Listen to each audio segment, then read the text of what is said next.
Hello everyone, welcome to my channel grace cakes and bakes with frustrating recipes. ఈ video వచ్చేసి మీరు ఎంతగానో wait చేస్తున్న instant eggless plum cake with healthy version. Instant recipe అని ఎందుకు అంటున్నానంటే, ఎప్పుడైనా సరే ప్లమ్ కేక్ చేసేటప్పుడు డ్రై ఫ్రూట్స్ అనేవి ఓవర్ నైట్ అనేది జ్యూస్లో సోక్ చేసుకుంటాము. అయితే అలా జ్యూస్లో సోక్ చేసుకునే పని లేకుండా, అంటే ఎప్పుడైనా మనకు కుదరదు ఓవర్ నైట్ సోక్ చేసుకోలేదు అని అనుకున్నప్పుడు మనం ఇలాగ ఇన్స్టెంట్గా ఎలా చేసుకోవాలని చెప్పి నేను చూపిస్తున్నాను. చాలా సాఫ్ట్గా ఉంటుంది, చాలా ఫ్లఫీగా వస్తుంది కేక్. చూసారా ఎంత ఫ్లఫీగా ఉందంటే, ఎగ్లెస్లో ఇంత రిచ్నెస్గా ఏ కేక్ మీరు ఎక్కడ సెర్చ్ చేసినా దొరకదు. Let's start. ఇప్పుడు రెసిపీలోకి వెళ్ళిపోదాము. 1 కప్ అనేది డ్రై ఫ్రూట్స్ అనేది మీకు నచ్చిన డ్రై ఫ్రూట్స్ అనేవి తీసుకోండి. ఇక్కడ నేను అన్ని డ్రై ఫ్రూట్స్ తీసుకున్నాను. లైక్ కాజు, చెర్రీస్, డేట్స్, యాప్రికాట్స్, అన్ని డ్రైడ్ గ్రేప్స్ ఇవన్నీ తీసుకున్నాను. ఇవన్నీ నేను 1 కప్ వరకు తీసుకున్నాను. అందులో 20 ml వరకు grape juice or orange juice అనేది యాడ్ చేసుకోండి. జ్యూస్ అనేది కంపల్సరీ యాడ్ చేసుకోండి, లేదంటే క్యారమెల్ సాస్ అయినా సరే యాడ్ చేసుకోండి. అయితే కంపల్సరీ జ్యూస్ యాడ్ చేసుకుంటే ఏమవుతుందంటే, చక్కగా డ్రై ఫ్రూట్స్ అన్నిటికీ జ్యూస్ అనేది పీల్చుకోవాలి, అప్పుడే టేస్టీగా ఉంటుంది. ప్లమ్ కేక్ అంటే జ్యూస్ ఉండాలి. ఇప్పుడు ఒక కడాయి తీసుకోండి, మీరు ఫ్రై చేసుకోవడానికి యూస్ చేస్తారు కదా, ఆ కడాయిని తీసుకొని స్టవ్ మీద పెట్టి అది హీట్ అవ్వగానే మనం ఇప్పుడు కలిపి పెట్టుకున్న డ్రై ఫ్రూట్స్ అనేది అందులో యాడ్ చేసుకొని చక్కగా బాయిల్ చేసుకోండి. డ్రై ఫ్రూట్స్ మొత్తం మనం ఏమైతే జ్యూస్ యాడ్ చేసుకున్నామో ఆ జ్యూస్ మొత్తం డ్రై ఫ్రూట్స్ పీల్చుకునేంత వరకు మీరు చక్కగా బాయిల్ చేసుకోండి. దగ్గరకు అయిపోవాలి. మనం యాడ్ చేసుకున్న జ్యూస్ ఆరెంజ్ జ్యూస్ అయినా సరే, లేదంటే గ్రేప్ జ్యూస్ అయినా, దానికి మాత్రం చక్కగా పీల్చుకోవాలి. పీల్చుకునేంత వరకు మీరు అనేది లో టు మీడియం ఫ్లేమ్లో ఉంచుకొని బాయిల్ చేసుకోండి. ఎందుకంటే మనం ఓవర్ నైట్ సోక్ చేయట్లేదు కాబట్టి ఇన్స్టెంట్గా చేసినప్పుడు మనకు ఆ ఫ్లేవర్ తెలవాలంటే కనుక ఇలా బాయిల్ చేసుకుంటే డ్రై ఫ్రూట్స్ అన్నీ పీల్చుకుంటుంది ఆ జ్యూస్, అప్పుడు టేస్టీగా ఉంటుంది. జస్ట్ లైక్ మనం ఓవర్ నైట్ సోక్ చేసినట్టుగానే ఉంటుంది. సో ఇది మాత్రం స్కిప్ చేయకూడదు. ఈ రెసిపీ మొత్తాన్ని నేను క్లియర్గా చూపించాను, ఎక్కువ స్కిప్ చేయకుండా చూపించాను, ఎందుకంటే మీకు అర్థం అవ్వాలని చెప్పి. సో మీరు ఎక్కడ స్కిప్ చేయకుండా స్లోగా ప్రాసెస్ని కొంచెం లేట్ అయినా సరే చూడండి, చూసి ట్రై చేయండి. చాలా బాగా కుదురుతుంది. And eggless, that healthy version అని చెప్పాను కదా, ఏ మైదా అనేది యూజ్ చేయట్లేదు ఇందులో మనం, అండ్ ఏ షుగర్ అనేది యూజ్ చేయట్లేదు. సో ఇలా మొత్తం చేసుకున్న తర్వాత చూసారా చక్కగా దగ్గరకు వచ్చేసింది. ఈ టైంలో ఇంకా స్టవ్ ఆఫ్ చేసేయండి. ఫ్లేమ్ ఆఫ్ చేసేసిన తర్వాత చక్కగా ఈ డ్రై ఫ్రూట్స్ అన్నిటిని ఒక బౌల్లోకి ట్రాన్స్ఫర్ చేసుకోండి. ఇప్పుడు ఏదో ఒక బౌల్కి అనేది కొంచెం ఘీ అనేది అప్లై చేసుకొని ఆ బౌల్లో ట్రాన్స్ఫర్ చేసుకోండి. అంటే ఈ జ్యూస్ అనేది టైట్గా ఉంటుంది కదా, మొత్తం అది చల్లగా ఏమగానే అంతా అంటుకుంటుంది. సో అలా అవ్వకుండా ఉండాలనుకుంటే కనుక కొంచెం ఘీ అప్లై చేసుకొని యాడ్ చేసుకోండి. లేదంటే కనుక ఇందాక మీరు ఏ బౌల్లో అయితే సోక్ చేసుకున్నారో ఆ బౌల్లోనే తీసేసుకోండి. ఇక్కడ నేను 100 grams అనేది బటర్ తీసుకున్నాను. బటర్ అనేది మెల్ట్ చేసుకున్న బటర్ని యూజ్ చేసుకోండి. అర్థమవుతుంది కదా. 100 grams అంటే 100 గ్రాములు బటర్ని మెల్ట్ చేసుకొని తీసుకోండి ఒక పెద్ద బౌల్లో. ఇందులోనే 150 grams 150 గ్రాముల వరకు బెల్లం పౌడర్ని తీసుకోండి. మీ దగ్గర కనుక బెల్లం పౌడర్ కాకుండా బ్రౌన్ షుగర్ ఉంటే అది కూడా తీసుకోండి, నో ప్రాబ్లం. నేను ఇక్కడ బెల్లంని చక్కగా సన్నగా తురుముకొని తీసుకున్నాను. గడ్డలుగా ఉన్నట్టు తీసుకోకండి, తొందరగా అది కలవదు. ఇప్పుడు మనం మెల్ట్ చేసుకున్నాం కదా బటర్ వేడిగా ఉంటుంది కాబట్టి బెల్లం ఇలా స్పీడ్గా తిప్పేస్తూ ఉంటే ఈజీగా చక్కగా కరిగిపోతుంది, ఎక్కడ లమ్స్ అనేవి ఉండవు. సో ఇలా నీట్గా మొత్తం కలుపుకోండి. ఈ ప్రాసెస్ నేను స్కిప్ చేయకుండా కొంచెం స్పీడ్ని పెంచి చూపిస్తున్నాను. చూసారా బెల్లం అంతా ఎలా కరిగిపోయిందో. సో ఇలాగ అయ్యేంత వరకు మీరు చక్కగా తిప్పుకోండి, ఎందుకంటే బెల్లం ఎక్కడ ఉండలు ఉంటే కనుక కేక్లో బాగోదు. దట్టు మనం ఎగ్లెస్ చేస్తున్నాం కాబట్టి ప్రాసెస్ కొంచెం జాగ్రత్తగా చూసుకొని చేయండి.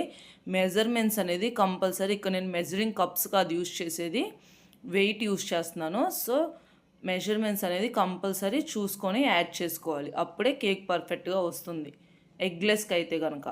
ఇక్కడ నేను కర్డ్ యూజ్ చేస్తున్నాను. కర్డ్లో పెరుగు మనం యాడ్ చేస్తున్నాను.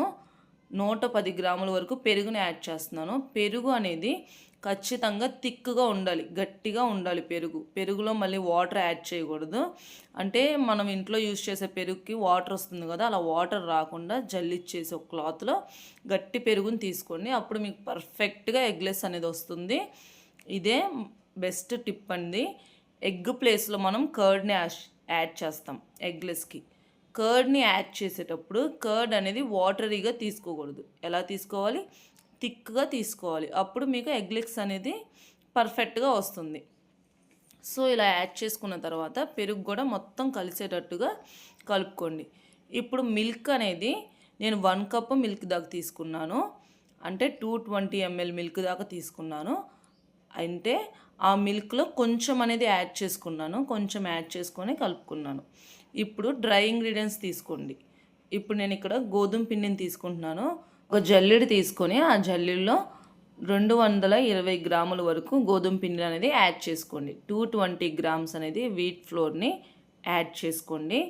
అందులోనే 1.5 టీ స్పూన్ అనేది baking powder and 1/2 teaspoon అనేది బేకింగ్ సోడా, 1/2 టీ స్పూన్ అనేది సాల్ట్.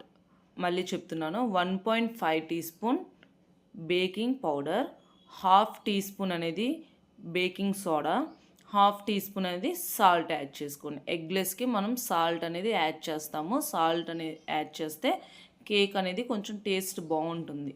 సో ఇలా తీసుకున్న తర్వాత బ్యాచెస్ వైజ్గా జల్లించుకోండి చక్కగా. విస్కర్ ఉంటుంది కదా, విస్కర్లో ముందుగానే మీరు బేకింగ్ పౌడర్ బేకింగ్ సోడా వేసుకున్నప్పుడు విస్కర్తో కలుపుకొని జల్లించుకోండి. లేదంటే ఒకే చోట బేకింగ్ పౌడర్ బేకింగ్ సోడా అనేది ఉండిపోతుంది. మొత్తం కలిసేటట్టుగా జల్లించుకోండి. లేదంటే కనుక ఇప్పుడు నేను డ్రై ఇంగ్రీడియంట్స్ చూపించాను కదా, అది ముందుగానే మీరు ఒక బౌల్లో జల్లించుకొని అన్నీ కలుపుకొని ఆ తర్వాత ఇలాగా మళ్ళీ మీరు షిఫ్ట్ చేసుకోండి. బ్యాచెస్ వైజ్గా వేసుకొని చక్కగా కట్ అండ్ ఫోల్డ్ మెథడ్లో కలుపుకోండి. ఇక్కడ నేను 2 టేబుల్ స్పూన్ అనేది మిల్క్ పౌడర్ని యాడ్ చేస్తున్నాను. 2 టేబుల్ స్పూన్ అనేది మిల్క్ పౌడర్ యాడ్ చేసుకున్నాను. చాలా బాగుంటుంది. ఖచ్చితంగా అది కూడా స్కిప్ చేసుకోకండి. ఒకవేళ మీ దగ్గర లేదనుకుంటే కనుక స్కిప్ చేయండి, పర్లేదు. కానీ మ్యాక్సిమం మిల్క్ పౌడర్ అనేది ఇంట్లో ఉండేలాగా చూసుకోండి. బేకింగ్ చేసేటప్పుడు మనకి ఇలాంటివి ఉంటే ఇంకా టేస్ట్ అనేది ఎన్హాన్స్ అవుతుంది. ఇప్పుడు నేను ఎలాగైతే ఫోల్డింగ్ చేసుకుంటున్నానో అలాగే ఫోల్డ్ చేయండి బ్యాటర్ని. ఇక్కడ 1 టీ స్పూన్ అనేది సిన్నమన్ పౌడర్ అంటే చెక్క పౌడర్ ఉంటుంది కదా, అది నేను యాడ్ చేసుకుంటున్నాను. దాల్చిన చెక్క పౌడర్. సో అది కొంచెం యాడ్ చేసుకుంటే ఏమవుతుందంటే ప్లమ్ కేక్లో టేస్ట్ అనేది అండ్ ఆ ఫ్లేవర్ బాగుంటుంది. ఇప్పుడు నేను 1 కప్ మిల్క్ తీసుకున్నా అని చెప్పాను కదా, ఆ మిల్క్ కొద్దిగా యాడ్ చేసుకుంటూ ఇలా బ్యాచెస్ వైజ్గా యాడ్ చేసుకుంటూ కలుపుకోండి. ఒకేసారి అనేది మిల్క్ అనేది యాడ్ చేసుకోకండి, మళ్ళీ మనం బ్యాటర్ అనేది లూజ్గా కూడా అయిపోవచ్చు. చూసారా ఎంత బాగా మిక్స్ అవుతుందో. ఇక నేను తీసుకున్న 1 కప్ మిల్క్ 220 ml మిల్క్ అనేది కరెక్ట్గా మొత్తం సరిపోయిందండి. ఈ మెజర్మెంట్స్ అనేవి నేను ఇక్కడ మీకు డిస్క్రిప్షన్లో క్యాప్షన్స్లో ఇచ్చాను, మెన్షన్ చేశాను. ఖచ్చితంగా ఫాలో అవ్వండి. అవే మెజర్మెంట్స్ అనేవి యూజ్ చేయండి. మళ్ళీ మీకు కొంచెం ఎక్కువ బ్యాటర్ కావాలనుకుంటే కనుక డబుల్ క్వాంటిటీ అయితే మెజర్మెంట్స్ ఇచ్చిన వాటిని డబుల్గా చేసుకోండి అంతే. కానీ మీరు ఏది తక్కువ ఎక్కువ అలా వేయకండి. ఎందుకంటే ఎగ్లెస్ పర్ఫెక్ట్గా రావాలంటే ఇచ్చిన క్వాంటిటీస్ కరెక్ట్గా మీరు మెన్షన్ చేసినట్టుగానే చేయాలి. అప్పుడే ఎగ్లెస్ అనేది పర్ఫెక్ట్గా వస్తుంది. ఇప్పుడు నేను లాస్ట్లో బ్యాటర్ అంతా మిక్స్ అయిపోయిన తర్వాత 1 టేబుల్ స్పూన్ వరకు వెనిగర్ని యాడ్ చేసుకున్నాను. వెనిగర్ అనేది కంపల్సరీ. మీరు వెనిగర్ని అంటే స్కిప్ చేయకండి. ఒకవేళ మీరు వెనిగర్ స్కిప్ చేద్దాం అనుకుంటే కనుక నేనైతే షూర్గా చెప్పలేను ఇలాగే స్పంజీగా వస్తుందా అని చెప్పి, మీరు కనుక వెనిగర్ యాడ్ చేయకపోతే. సో అది మాత్రం మర్చిపోకండి. ఎగ్లెస్ కేక్స్కి కంపల్సరీ వెనిగర్ అనేది లాస్ట్లో యాడ్ చేసుకుంటే ఏమవుతుందంటే కేక్ అనేది స్పంజీగా వస్తుంది, ముద్దగా రాకుండా ఉంటుంది. ఎసెన్స్ అనేది నేను ఇప్పుడు యాడ్ చేసుకున్నాను. 1 టీ స్పూన్ వరకు ఎసెన్స్ యాడ్ చేసుకున్నాను. మీకు ఇష్టం వచ్చిన ఫ్లేవర్ అయినా యాడ్ చేసుకోండి. పైనాపిల్ అయినా, ఆరెంజ్ ఎసెన్స్ అయినా ఇంకా మంచిది. ఆరెంజ్ ఎసెన్స్ ఉంటే కనుక స్వీట్ ఆరెంజ్ ఎసెన్స్ యాడ్ చేసుకోండి. లేదంటే కనుక వెనిలా ఎసెన్స్ నార్మల్గా యాడ్ చేసుకోండి. 1 టీ స్పూన్ యాడ్ చేసుకోండి. బ్యాటర్ చూసారా ఎంత బాగా కలిసిపోయిందో. ఇలా కలుపుకున్న తర్వాత ఇందాకలో మనం డ్రై ఫ్రూట్స్ అనేవి జ్యూస్లో సోక్ చేపించాం కదా, చక్కగా బాయిల్ చేసి ఆ డ్రై ఫ్రూట్స్లో హాఫ్ క్వాంటిటీ వరకు దీంట్లో యాడ్ చేసేయండి. హాఫ్ ఆర్ 3/4 వంతు వరకు, 30 వంతు వరకు అన్నిటినీ యాడ్ చేసుకొని కొంచెం వరకు ఉంచండి. మనం ఇది టిన్లో షిఫ్ట్ చేసిన తర్వాత పైన అనేవి యాడ్ చేసుకుంటే అవి షింక్ అవ్వకుండా బాగుంటుంది ప్లమ్ కేక్కి. సో నేను 3/4 క్వాంటిటీ ఇలా యాడ్ చేసుకొని చక్కగా ఇలా మిక్స్ చేసుకున్నాను. వీటన్నిటిని ఇప్పుడు ఇలా యాడ్ చేసుకుంటున్నప్పుడే ప్రీహీట్కి అనేది పెట్టేయండి ఓవెన్. సారీ అండి, ఇప్పుడు కాదండి, మనం ఎప్పుడైతే కలపడం స్టార్ట్ చేస్తామో అప్పుడే ఓవెన్ అనేది ప్రీహీట్ పెట్టుకోండి. లేదా స్టవ్ మీద అనుకోండి, స్టవ్ మీద అయినా సరే ప్రీహీట్కి కడాయిని పెట్టేసేయండి. లేదంటే కనుక మన తొందరగా బేకింగ్ పొంగదు. సో ప్రీహీట్ అనేది ఒక పావుగంట ముందే పెట్టుకోండి. మనం టిన్ షిఫ్ట్ చేస్తామన్న టైం ముందే, పావుగంట కన్నా ముందే ప్రీహీట్కి అనేది పెట్టేసుకోండి. ఇక్కడ నేను 2 టిన్స్లో తీసుకున్నాను. ఒకటి 5 ఇంచ్, ఇంకోటి 3 ఇంచ్.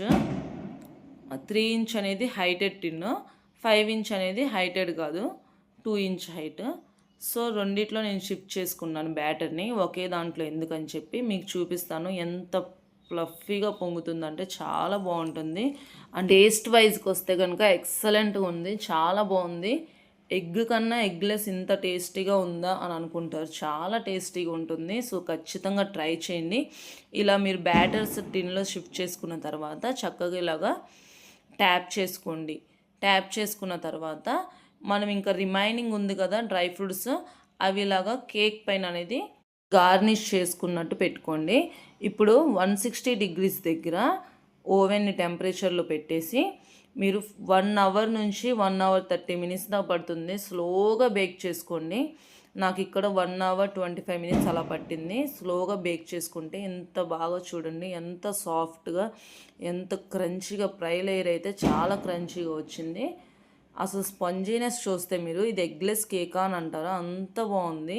అండ్ ఈ కేక్ని చూసిన ఎవరైనా సరే ఎగ్స్ యూస్ చేయకుండా, మైదా యూస్ చేయకుండా, షుగర్ యూస్ చేయకుండా ఇంత బాగా ఫ్లఫీగా వచ్చిందంటే ఎవ్వరు నమ్మరు. అంత ఫ్లఫీగా, అంత సాఫ్ట్గా చాలా బాగుంది. ఈ హెల్దీ వర్షన్ కేక్ని మీరు ఖచ్చితంగా ఇంట్లో ట్రై చేయండి. అండ్ మీ పిల్లలకి, మీ ఫ్యామిలీ మెంబర్స్ ఎంజాయ్ చేయండి. ఈ వీడియో మీకు నచ్చినట్లయితే కనుక మీ ఫ్రెండ్స్ అండ్ ఫ్యామిలీ మెంబర్స్కి షేర్ చేయండి. నా ఛానల్ కనుక మీరు ఫస్ట్ టైం చూస్తున్నట్లయితే కనుక ప్లీజ్ సబ్స్క్రైబ్ చేసుకోండి, లైక్ చేయండి. అండ్ మీకు ఏమైనా ఈ రెసిపీలో డౌట్స్ ఉంటే కనుక నాకు కింద కమెంట్ సెక్షన్లో కమెంట్ చేయండి. నేను ఖచ్చితంగా రిప్లై ఇస్తాను. ఒకవేళ లేట్ అయినా సరే నేను రిప్లై ఇస్తాను. అండ్ నెక్స్ట్ మీకు ఏ రెసిపీ అయితే మీకు కావాలనుకుంటున్నారో, ఏ రెసిపీకి మీరు ఫ్రస్ట్రేట్ అయిపోతున్నారో ఆ రెసిపీ గురించి కమెంట్ సెక్షన్లో కమెంట్ చేయండి. నెక్స్ట్ ఆ రెసిపీని అప్లోడ్ చేయడానికి ట్రై చేస్తాను. ఇలాంటి మరెన్నో healthiest baking recipes with tips and tricks and important information కోసం grace cakes and bakes with frustrating రెసిపీస్ని మర్చిపోకుండా సబ్స్క్రైబ్ చేసుకోండి. Thank you for watching.